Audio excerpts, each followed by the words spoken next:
War Thunder. It's almost fun, they said.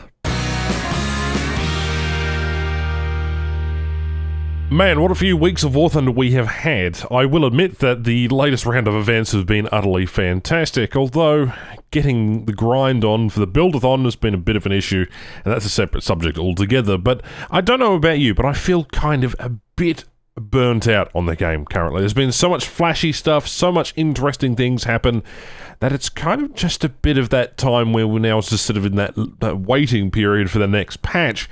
I'm not going to speculate what's coming to the patch. I'm not going to do any of that. We know Rank 6 and Rank 7 is going to be fleshed out even more, regardless of what it is, air or ground. That's not what we're here to talk about today.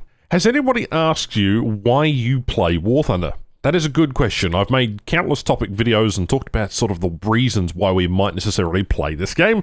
And more importantly, is it necessarily fun? The answer is yes, but I find myself more and more burnt out as of recent. I don't know why, it's been hitting me like a freight train. Mind you, I have to make content of the game, so playing it and then having to record videos for it can be a little bit of a frustration, but as a person who's played the game for 8 years, I've seen most of what War Thunder can offer, and I've played what War Thunder can offer.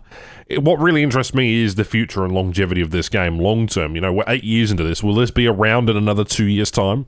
Will I still be sitting here in this spot complaining, talking about War Thunder, or explaining why I dislike the game or have a distaste for the game? Probably.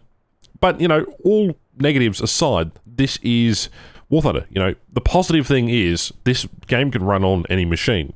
Granted, it's also been a game that has been functional for 8 years, despite all its smaller, intricate issues, which there are more diverse content creators that probably be able to cover it a little bit better. I did ask a month ago, as a part of this, a question that, how long do you play for? Or at least, how long do you play War Thunder for? That got 12,000 votes, with 35% of people saying 0 to 2 hours daily, 3 to 4 hours daily with 27%, 5% to 6 hours daily. 3% of you said you play War Thunder for 7 hours a day. And 30% of you said I only play for a few hours a week, or no time whatsoever. And having a look at the statistics really is a bit interesting. Some of you commented on the fact that, haha, you imagine playing War Thunder? Suffer in War Thunder? But when you look at it as a free-to-play game, the amount of players that have been playing the game recently have skyrocketed. And this could be due to the fact that the game is actually in a relatively healthy status within the community. Yeah, sure, it has its issues, but the player base is more stable than it's ever been. It's been a higher population than it has ever been in recent history. I remember the days when there was 100,000 players on back in 2015 and early 2014. That was a big deal back then, let alone now. And I think the reason why people keep playing this game is essentially it sucks you in sometimes, and sometimes you'll be playing from 20 minutes to 4 hours depending on what you're necessarily trying to do. It's one of those games you can play casually. I don't think there is any other game on the marketplace currently like War Thunder. The arcade simulation that delivers a realistic experience within a reasonable time frame.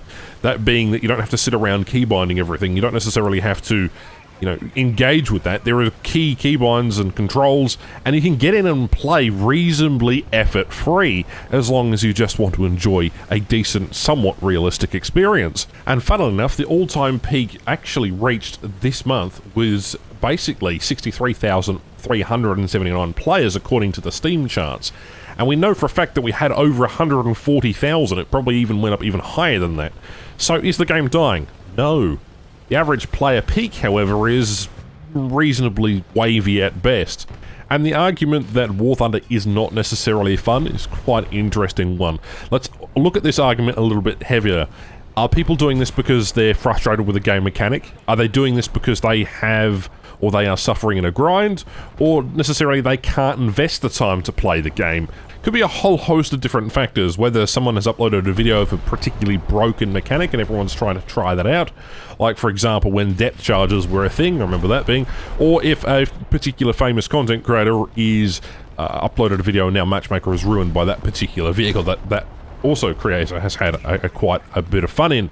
A lot of people compare this game to having a second job. It's an addiction, according to one user, and while the grind might be that intense, getting to top tier you can easily get done in a day if you really push yourself. Even spending just a weekend to grind down a tech tree is necessarily possible. It can be done, and it has been done by some of the pro esports guys.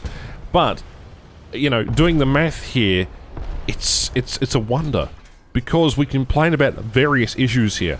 Is it really the complaining that's the issue? Is it the community that's really bringing up and nitpicking at issues when the game is perfectly fine? It's been operational for 8 years. Sure, we've had our rough spots where they've actually tried to introduce paid modifications via the marketplace, or they've tried to do something that is against the community's will, or something like that. But often those changes have been rectified, or they have been changed, and I don't necessarily think that that's the right answer there. For me, personally, it's suffering no matter how many hours I play. But if I go and take a chill out and go and stream, or just hang out with some friends in a custom battle, or go and do some low tier action, that tends to be a bit of an easier time. However, that's really where the bulk of the game's content, or at least the fun content, is. If you want a more serious time or more engaged time, top tier is a world of fun. And it's something that I highly recommend that you at least check out. And while I'm incredibly burnt out making videos recently, I thought I'd just do this one for a little bit of a change. I haven't done a proper talking head video in a while. Is War Thunder fun? Sometimes. It can be.